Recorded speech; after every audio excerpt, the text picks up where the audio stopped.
It never ceases to amaze me that my life parallels hers so much. I can't believe it. It's like,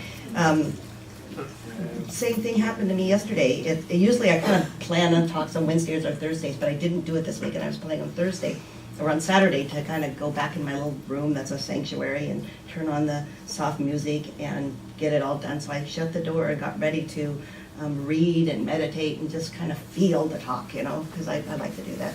And next thing I know, I hear all this banging on the door, and they go, "We need to come in. We're working on the pipes in your bathroom." And my son-in-law, and it's like, what? This is my sanctuary. This is what I do. So, I took a breath and realized that, the quiet, right? This is what we're talking about. Sometimes you can't go someplace and be quiet. You have to take the quiet in here and touch it deeply inside. And that's what I had to do there. I had to kind of surrender, after a time of pushing and saying, "What the heck's wrong with you? Why did you do it now? Why did it have to be today?" But it had to be. It's kind of like Dennis, sure, it didn't have to happen just the same time, but it did, It's very interesting.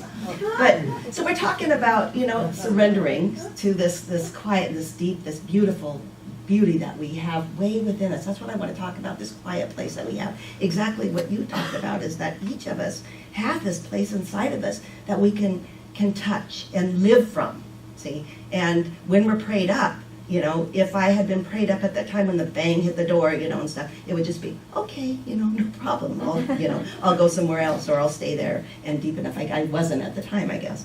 But what I know is that when we can hit that spot, when we can live from the deepest place within us, and the deeper that we go, we start to see spirit everywhere. We start to hear, we see spirit in each other. We hear spirit in the music. The fragrance of the flowers is spirit. Everything becomes God, the deeper that we go. So this talk is more about going really deep, going deep within us, so that we can feel and see and be God in this world, And when we live like this, and I always kind of like the metaphor of the deep ocean. When we're at this deep peace, in the ocean, it's at the center of it. It's the depths of the ocean. That's where our center is. But we live most of the time on the surface where the waves are and all the, stuff's going on. And so all of the chaos of life is up here. And when we get skilled enough, we're able to live from our center, live from that place where God is in the stillness, And when we can call this center our home, our lives change. We're not as scattered and we're not as chaotic. Our lives, even if it appears to be, we have a deepness to us. We have a place that we can go. And that's what we're talking about, the quiet and the beauty of that. But the challenge is that we get so busy that we live on the surface of life. We're too busy. We're too busy with life. And this is such a good talk for me. I need to take this in. Judy needs to take this in because we get busy, on the outside, and we forget that there is that place and that we can go within and into the deeper, still waters of within, But the truth is our true nature, and Eckhart Tolle, he talks about this all the time, and he talks about that's who we are. We're the stillness, we're the deepness, kind of manifested out as this body. But we're the stillness inside, we are the awareness. And when we touch that place, it changes who we are, how we walk in the world. It looks different, but it shows up for every single one of us. And so our job is to be able to touch that deep place within. See, this talk is about rest. It's about going within, and it's about resting from this place in the world, that we meet every single day. It's about slowing down our bodies and our minds enough to nourish our soul, It's about surrendering all of the clutter, not only of our minds, but the clutter out there, out. It makes a difference of where you're working, what you see. The beauty around here changes. When you walk in sometimes, have you ever walked into common ground and just go, there's an energy, there's a feeling. It's because it's beautiful. It's not cluttered, And that's what we need to do with our minds and with our homes too. The truth is, Thomas Merton, he was a Catholic monk, and he was an activist. And what he said is that we have so many demands on our time and that we commit to too many projects, no matter how well-intentioned that they are, that our frenzy for all of these projects and all these people that we want to help and do things for neutralizes our work for peace. Does that make sense? because we're trying to do so much that we forget that we have to nourish ourselves first. So we have something to give back. And I know many of you give so much. And so this talk is about encouraging you to give to yourself, to find that peace within you so that you can give back. He said, what I love is, we only have one heart and two hands, right? That's the way we are. We can do so much. And so Wayne Mueller, I like Wayne Mueller. He wrote Bread for the Journey, and he's he's a Presbyterian minister. And what he talks about is the Sabbath. And he says that we should all cultivate a Sabbath within us. And he says that in this busyness of modern life that we have lost our rhythm of rest, right? We're so much out there to do. He says there's a rhythm between doing and resting. There's a natural rhythm in our bodies. The heart rests after each beat. The lungs rest after an exhale and then an inhale. And in our culture, we just don't value the end, right? The breath. We value going out and doing. He said that we've lost our way. We've lost our way.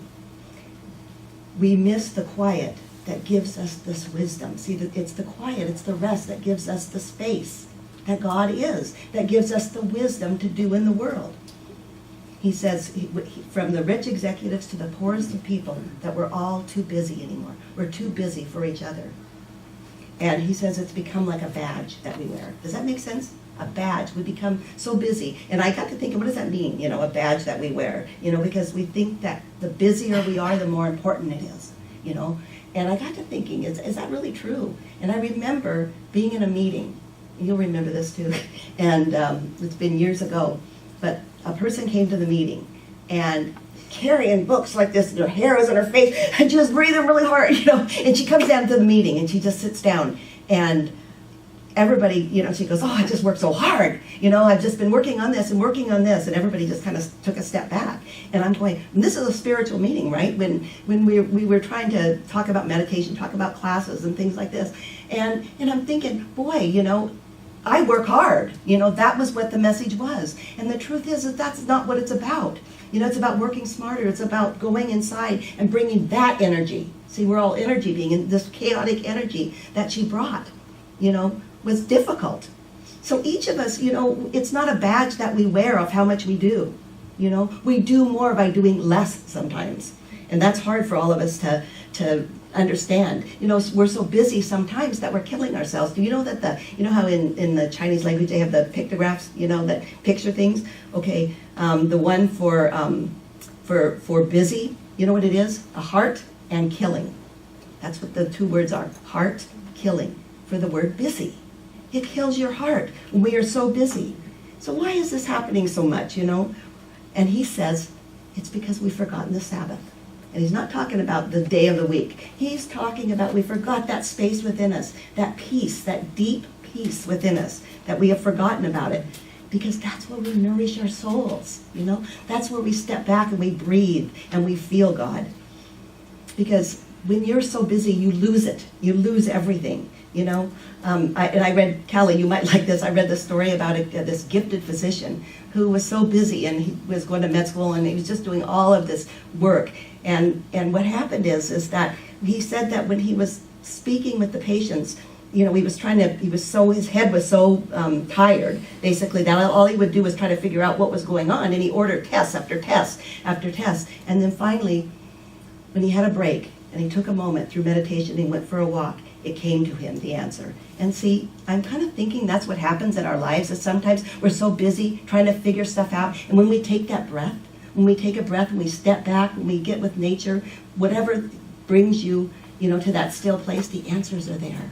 It's like we clear a place for Spirit to move through us and come. We remember the Sabbath, and we restore our souls.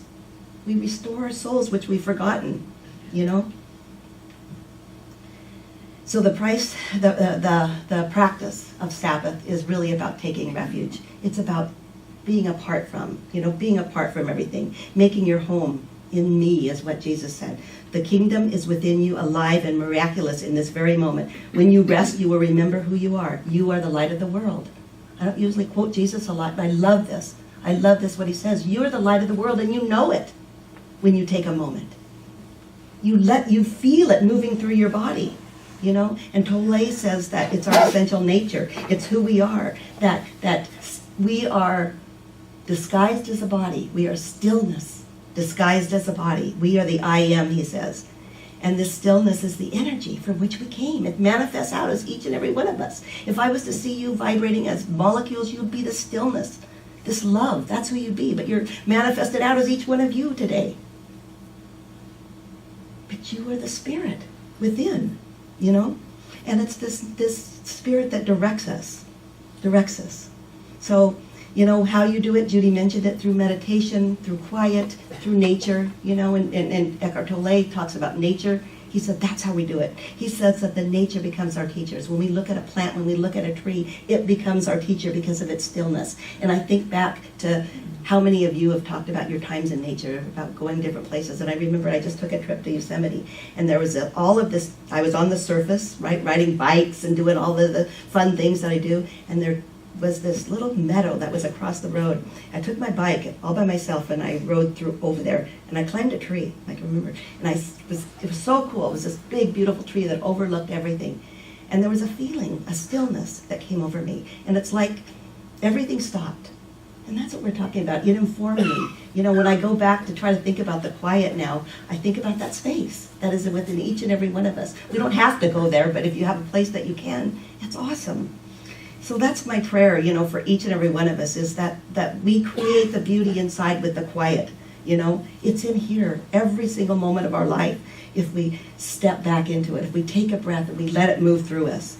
You know, my prayer for each of us is that we live so deeply, we touch that spot and we live fully, and we touch the beauty that is all around us and see God in every single thing. Thank you.